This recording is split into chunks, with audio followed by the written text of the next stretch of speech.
Change is difficult.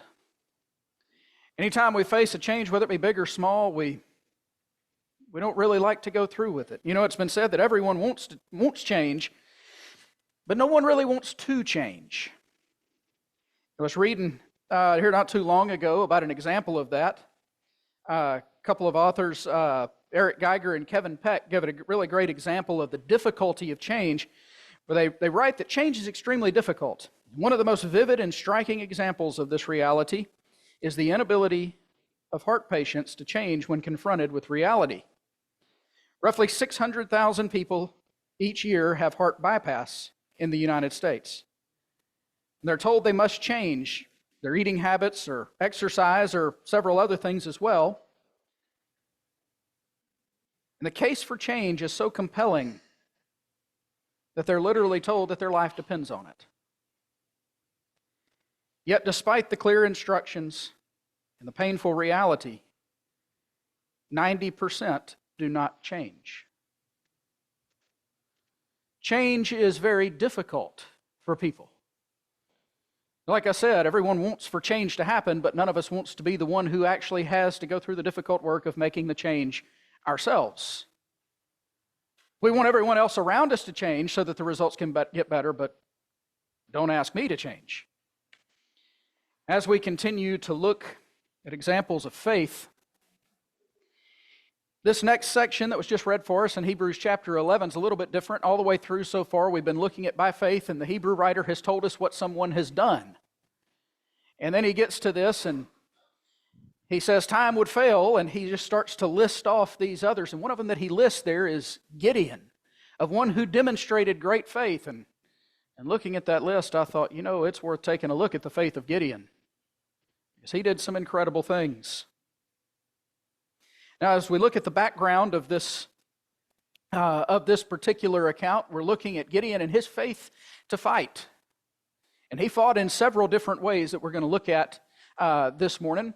But as we look at the background of what's going on in Deuteronomy chapter 11, this is kind of laying a foundation before we get to Gideon himself. In Deuteronomy chapter 11, beginning in verse 8,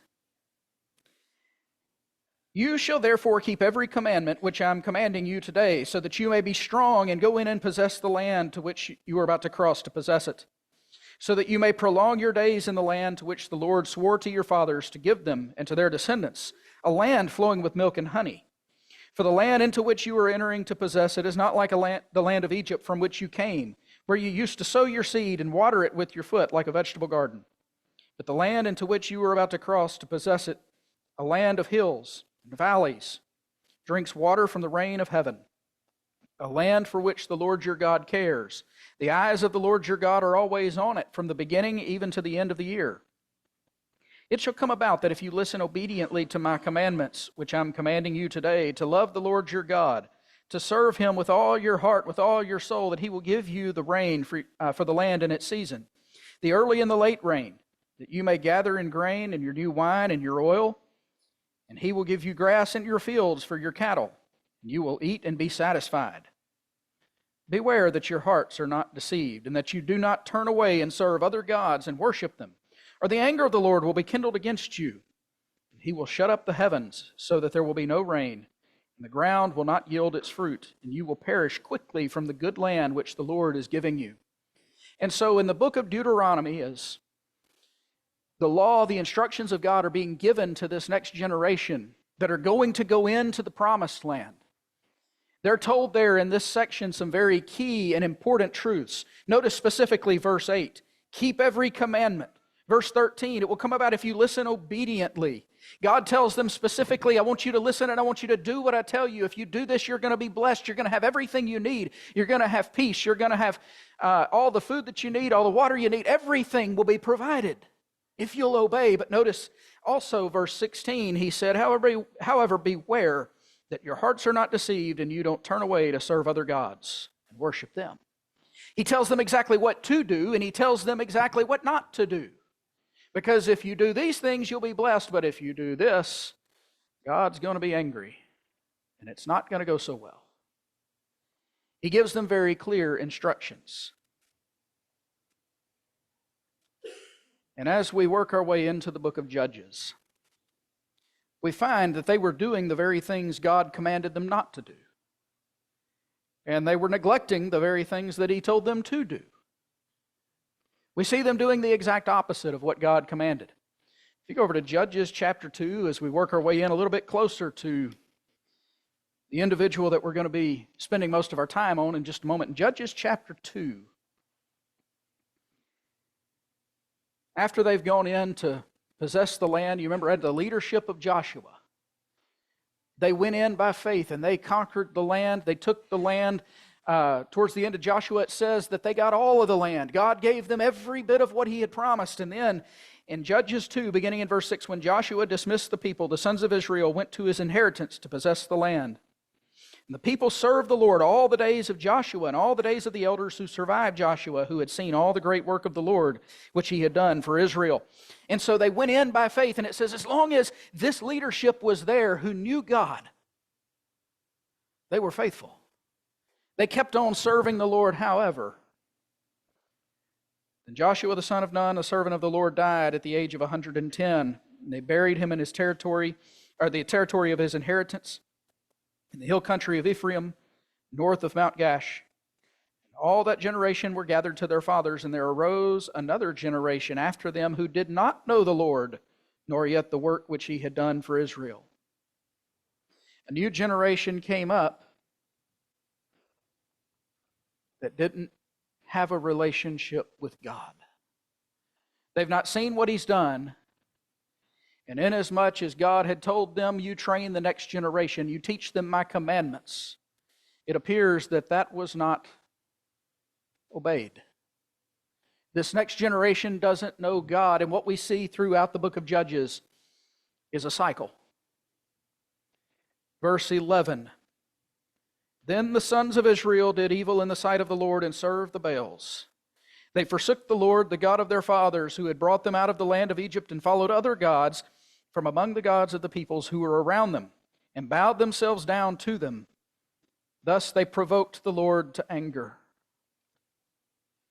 The result is that they went after other gods. They didn't know the one true God. They didn't know what He had done. They didn't know the way that He had driven out the other nations. They didn't know the specific reason for it. Is because they were serving other gods and had all of these immoral practices. And so now the Israelites are seeking to become just like those nations that God drove out.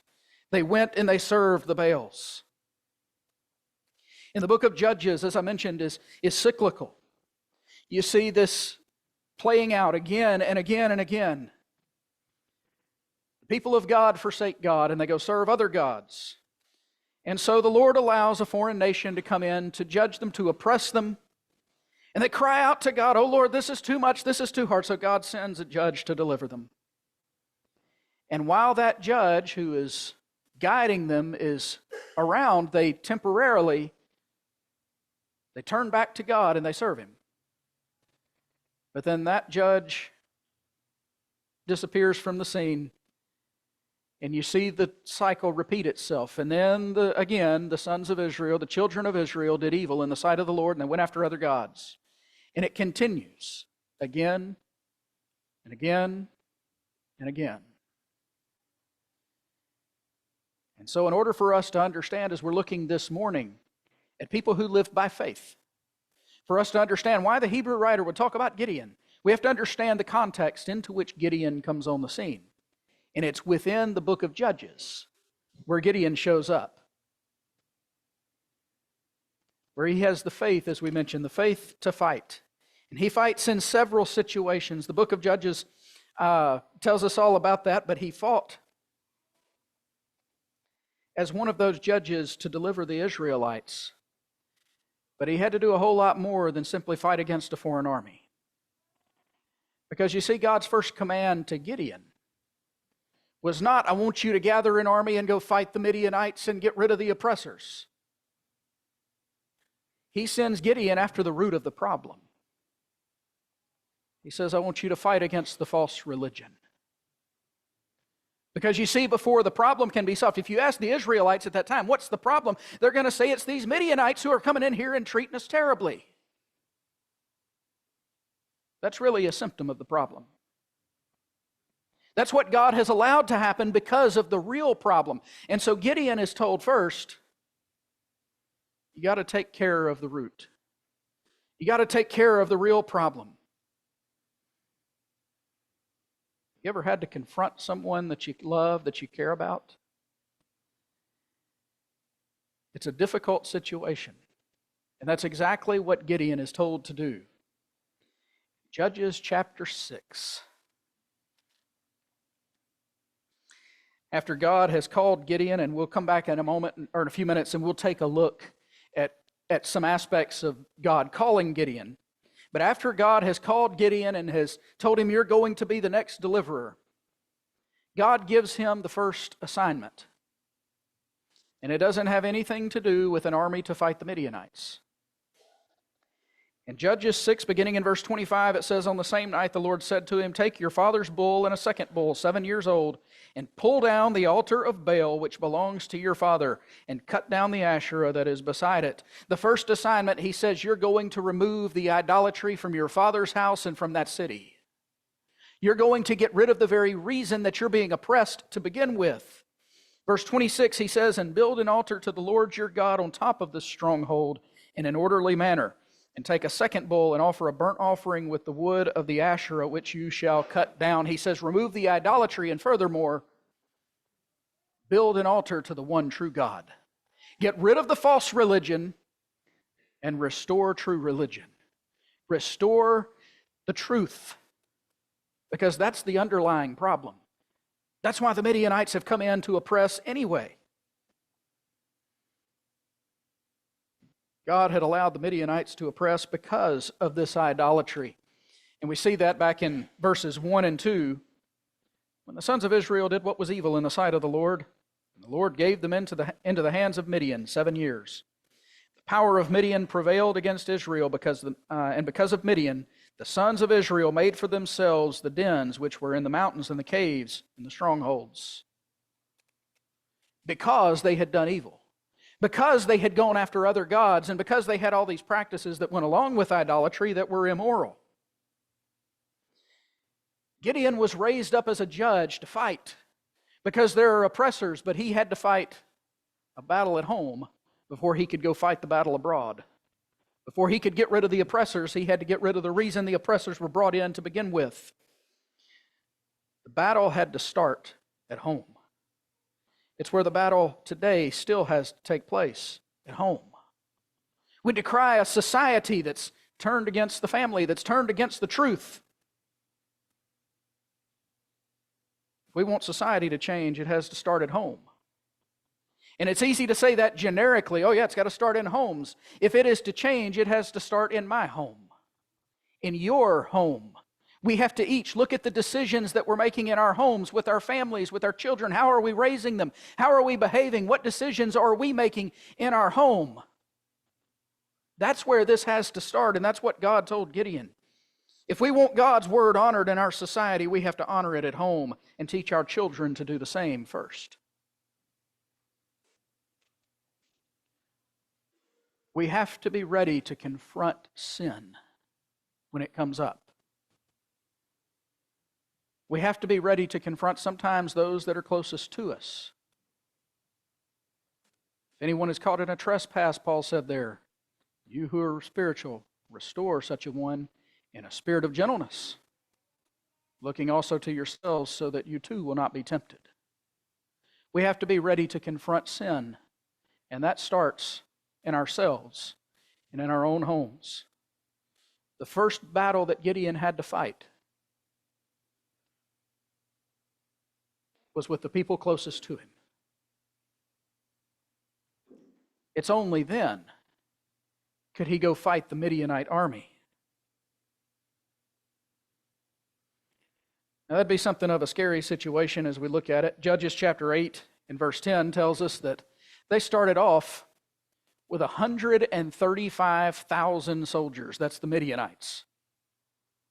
And here is Gideon, and God's saying, you're going to go out and deliver the Israelites from these people.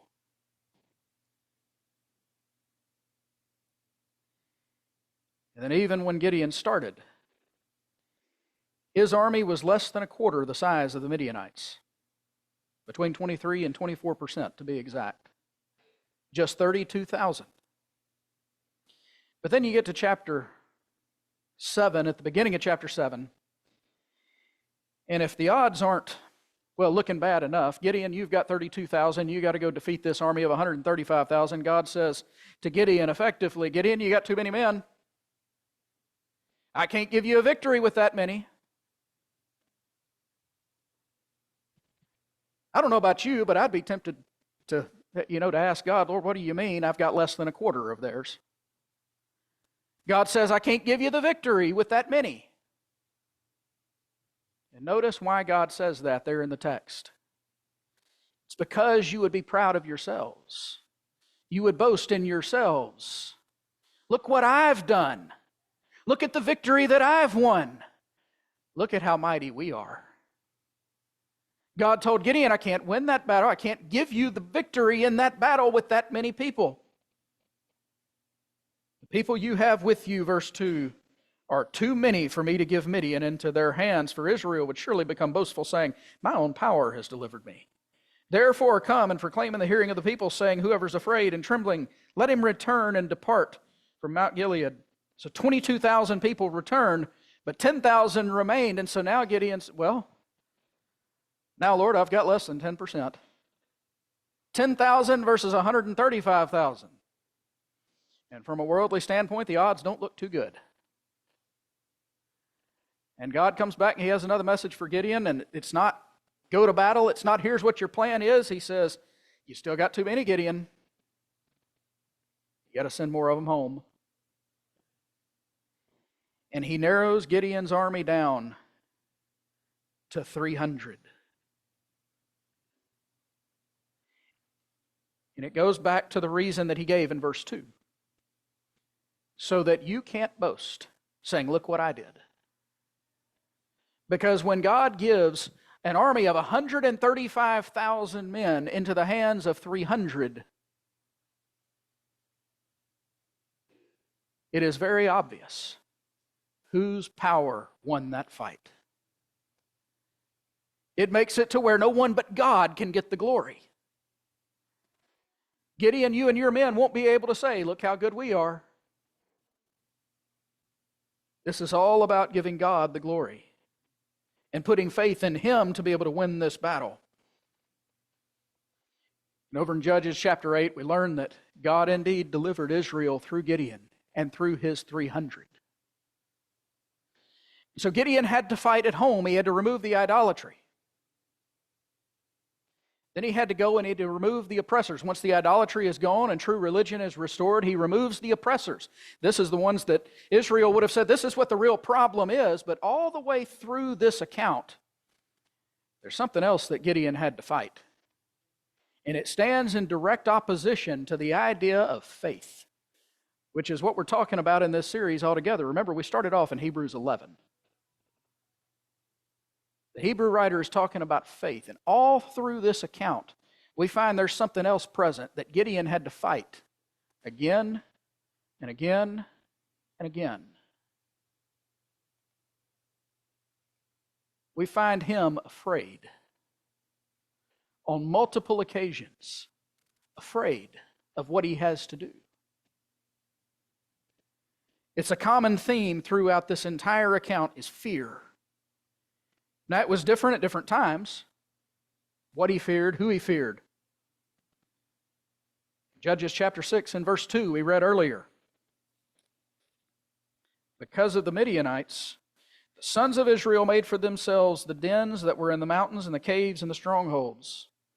The Israelites were afraid of them. They're making places to protect themselves, to hide away. And in chapter 6 and verse 11, whenever God found Gideon, well, he was hiding. The angel of the Lord came and sat under the oak that was in Orpah, which belonged to Joash the Abiezrite, and his son Gideon was beating out the wheat in the winepress in order to save it from the Midianites. He's beating out wheat in the winepress. He's hiding. He's trying to keep the Midianites from finding him. He is afraid of what they'll do. He's running from them effectively, hiding from them. And then the Lord appeared to him, the angel of the Lord appeared to him and said, "The Lord's with you, O valiant warrior." It's a bit ironic. He comes and finds the guy who's hiding. He said, "The Lord's with you, mighty warrior." Gideon said to him, "If the Lord's with us, why has all this happened to us? Where are all his miracles which the fathers told us, saying, 'Didn't the Lord bring us up from Egypt?' But now the Lord has abandoned us and given us into the hand of Midian." This mighty warrior said, "What do you mean? Where's the Lord? He's abandoned us." He begins to almost play the blame game. This is God's fault. He left us alone out here.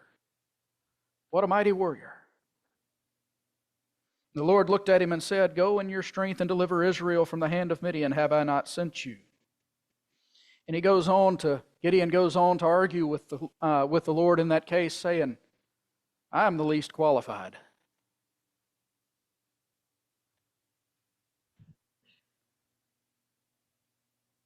He argued with the Lord about being a mighty warrior, about being qualified.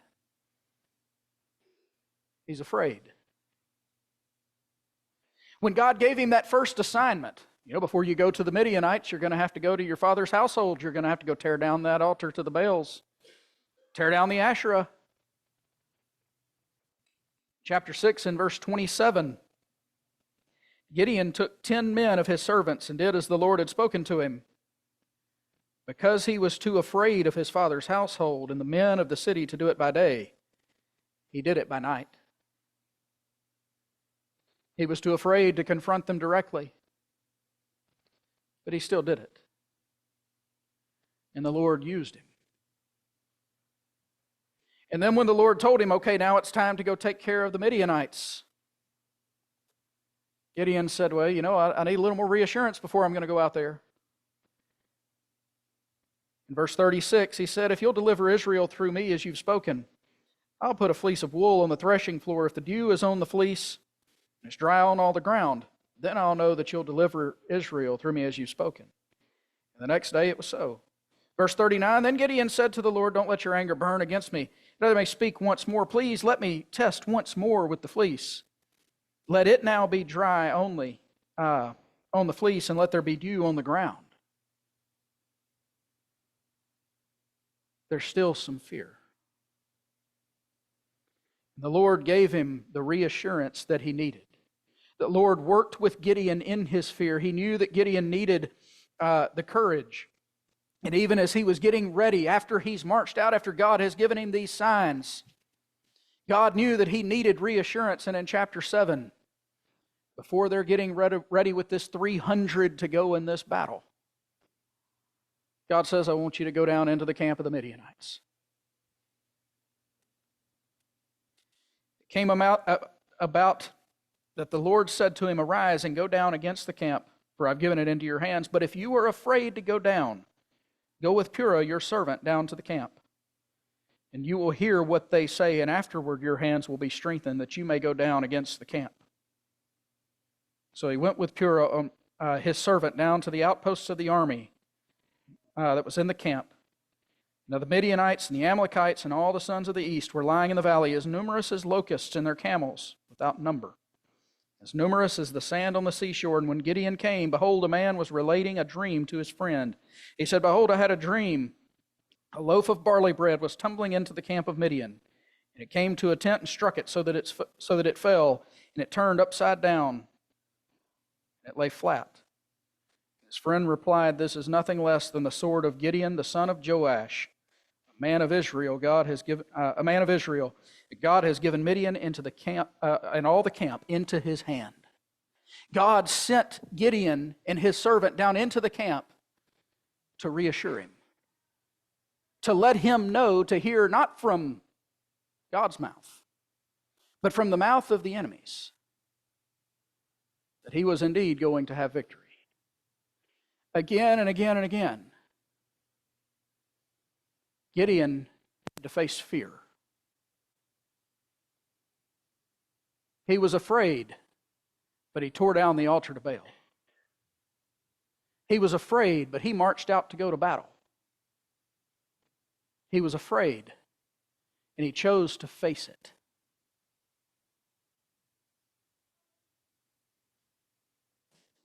He allowed his actions to be defined not by his fear, but by the fact that he trusted God enough to do what he said. By faith, he fought against that fear. God gave Gideon what was needed in order to face that fear. You know, courage doesn't simply mean the lack of feeling afraid. It means being willing to face the fear, standing up and doing what's right in spite of a fearful feeling. We're in a war with a very dangerous enemy. We've got to stand up to him in our homes, in our relationships, in our personal lives, in the situations that we face when we may be even asked to make decisions, to do things that are not moral. We've got to have the courage to stand up for what's right and to do what God calls us to do, even though it can be a scary thing. It can be a scary thing as God gives us our marching orders in this battle. Go into all the world, make disciples of all the nations. It's a scary thing. But just as God told Gideon, go down into that camp and listen. Just as he twice gave Gideon the reassurance he needed with the fleece, God gives us the reassurance that we need.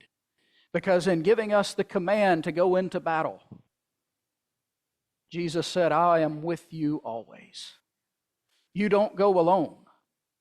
You don't fight by yourself. You don't fight by your own power. And just as Gideon had to narrow his army, God narrowed Gideon's army down to only 300 in order to show that it was not by their power, but it was by the power of God. Jesus said, I'll be with you. It's not about you and me. But are we willing to march into battle trusting in the power of God that he works through us? See, Gideon had the faith to fight. God calls on us to have that same faith, to face the fears that we may have, to follow the Lord fully. You know, because we may be afraid of what others will think.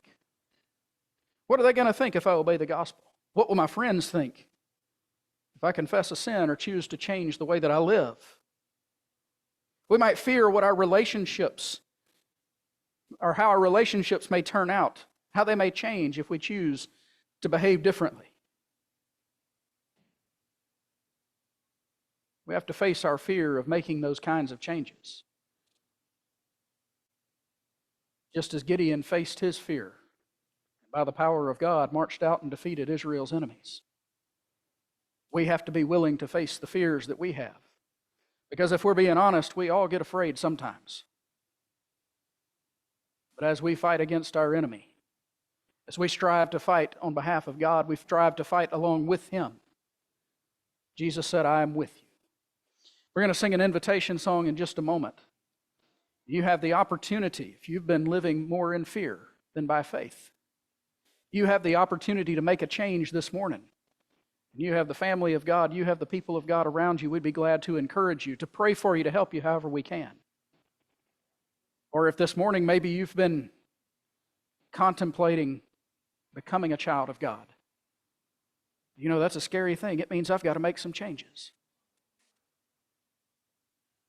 You've got a whole group of people around you this morning to encourage you in that. Nothing would make us happier than to see someone choose to put Christ on, but it requires that you face your fear. It requires that you choose to take a step of faith.